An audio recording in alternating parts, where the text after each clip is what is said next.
আলহামদুলিল্লাহ, সুম্মা আলহামদুলিল্লাহ।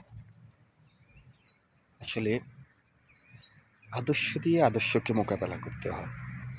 কোনো রকম নেগেটিভ, কোনো রকম অন্য চিন্তা, খারাপ চিন্তা নিয়ে কাউকে মোকাবেলা করা যায় না।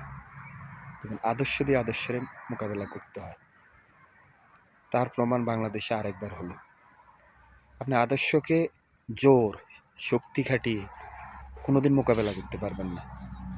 তাই আসুন সবাই আদর্শিক হই, মার্জিত হই, কাউকে কথা বলার আগে শতবার ভেবে চিনতে কথা বলি।